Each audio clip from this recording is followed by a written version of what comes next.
প্রথমে আগুন তারপরে পানি। শালা চুত মার। বিপদ যখন আসে তখন না চার দিক দিয়ে আসে, আর আমাদের তো তিন দিক দিয়ে ইন্ডিয়া পানি ঢালতেছে, আর একদিকে তো পানি আছে। এখন এই ত্রিপুরার যে ড্যামের সিচুয়েশনটা, যে ফ্লাড হচ্ছে, এইটার কারণটা কি কোনো ন্যাচারাল ডিজাস্টার নাকি কোনো একটা পলিটিক্যাল ইস্যু?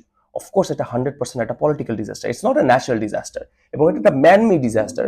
কারণ ত্রিপুরার যে লোকেশন আছে সেখানে প্রত্যেক বছর ত্রিপুরায় বন্যা আসবে, এটা খুবই স্বাভাবিক। কিন্তু 31 বছর পরে আজকের দিনেই কেন হচ্ছে ড্যামটা খুলে দেওয়া হলো? Because it's a political strike against Bangladesh. Bangladesh is currently under attack. First attack আমি কিভাবে বলি? ফার্স্ট অ্যাটাক আমাদের ক্রিমিনাল লিডারকে শেল্টার দেওয়া, যে এত ম্যাস ম্যাটার এখানে করে গেছে, তুমি ওকে শেল্টার দিয়ে রাখছো, গেল। সেকেন্ড হচ্ছে তুমি হিন্দু মুসলিম প্রোপাগান্ডা তোমার সোশ্যাল আইটি সেলস দিয়ে তুমি রান করছো। ইন্ডিয়ার যে বিজেপি সরকার যেটা রান করে, যেই ক্যাম্পেইন হয় না সেই ক্যাম্পেইন দেখাইছে, এবং ওরাই নিজেরা হিন্দুদের বাড়িতে আগুন লাগাইছে জাস্ট টু প্রুভ দ্যাট ওদের ক্যাম্পেইন ইজ রিয়েল। এবং it's not the first time that doing it. ওরা কাশ্মীরের সেম জিনিস করছে।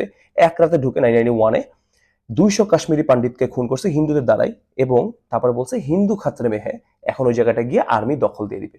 এবং they still do the same thing, they plan to do the same thing. But sadly বাংলাদেশের মানুষ একটু স্মার্ট, ওরা করে উঠতে পারে না, এবং ডক্টর ইউনূস খুব স্মার্টলি জিনিসটা হ্যান্ডেল করছে। শুক্রবারে যখন মোদি পোস্ট দিল যে হ্যাঁ সবকিছু ঠিকঠাক আছে, আজকের দিনে ঠাস করে ড্যাম খুলে দিল। মানুষ মরতেছে তো মানুষ মরতেছে। এখন জিনিসটা হচ্ছে, ইন্ডিয়া কেন এটা করতেছে? ইন্ডিয়া কি আসলে এটা করতেছে নাকি এটা একা একা হয়ে যাচ্ছে? এটা সুন্দর মতো অর্কেস্ট্রেটেড ইন্ডিয়ার একটা অ্যাটাক। কারণ ইন্ডিয়া খালি মংলা পোটার চিকেন নেক নিয়ে নট প্যারানয়েড, ঠিক আছে? ওটা ওরা ধরো আর পাবে না। কিন্তু ওদের আরো অনেক অবৈধ চুক্তি ছিল যেটা খুব সুন্দর করে করে রাখছিল যখন হাসিনা সরকার ছিল। যখন ইচ্ছা পানি ছাড়বে, যখন ইচ্ছা পানি দিবে, নদী শুকায় যাক যাই হয়ে যাক, ওর কোনো সমস্যা নেই, ওইটা দিতে থাকবে।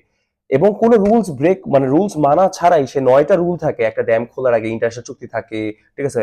অ্যাওয়ারনেস ক্রিয়েট করতে হয়, নোটিফাই করতে হয়, কোঅর্ডিনেট করতে হয়, কিচ্ছু করে নেই, ঠাস করে খুলে দিছে।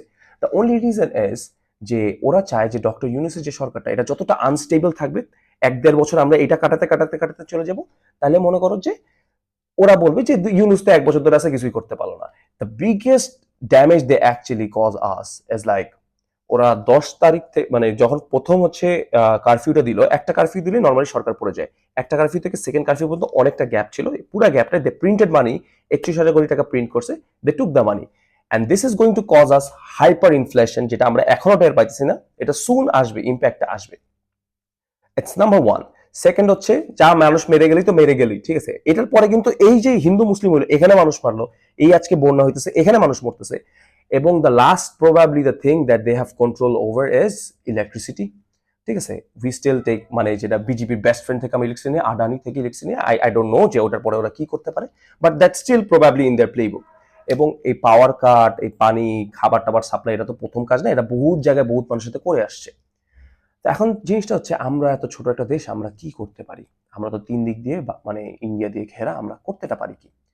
আমরা যদি তিন দিক দিয়ে ঘেরা থাকি, তাহলে কিন্তু ইন্ডিয়াও কিন্তু, ইন্ডিয়াকে কে ঘিরে রাখছে এটা দেখতে হবে। ইন্ডিয়াকে পাকিস্তান ঘিরে রাখছে, যেটা ওরা দেখতে পারে না। চায়না ঘিরে রাখছে, যে ওরা দেখতে পারে না। নেপাল ঘিরে রাখছে, যে ওরা দেখতে পারে না। ভুটান ঘিরে রাখছে, যে ওরা দেখতে পারে না। বাংলাদেশ তো আরো দেখতে পারে না। তোমাকে যখন বাবা কেউ দেখতে পারে না, তার মানে হয়তো বা তুমি দেখতে ভালো না, নাহলে তুমি মানুষটা ভালো না। তো what we can do is we can boycott every fucking thing that comes from India, services and products, ঠিক আছে? এখন আমরা কতটুকুই বা মানে ইন্ডিয়া থেকে জিনিসপত্র নিই? আমরা $14 বিলিয়ন নিই। $14 বিলিয়ন ও 3 ট্রিলিয়ন ইকোনমি, ও 3 ট্রিলিয়ন ইকোনমিতে কোনো এফেক্টই আসবে না আমাদের $14 billion. But it's not even a economical war, this is a political war. একটা পলিটিক্যাল স্ট্রং একটা মেসেজ যাবে যে হ্যাঁ, there is a very good reason why they are boycotting India। তার মানে India is a fucked up nation. ইন্ডিয়ার, I wouldn't সে যে ইন্ডিয়ার সব মানুষ খারাপ, ইন্ডিয়ার খালি বিজেপি খারাপ। এবং বিজেপিতে কিন্তু ইন্ডিয়ানরা ভিতরে ভিতরে ওরা নিজেরাও দেখতে পারে না। ওখানে কোনো ফ্রিডম অফ এক্সপ্রেশন নেই, কখনো কোনো ফ্রিডম অফ স্পিচ নাই। কেউ কিছু বললেই ঠাস ঠাস লয়ে যাবে, ওদের আয়না গলা লাগানো, they just kill people brutally on the streets.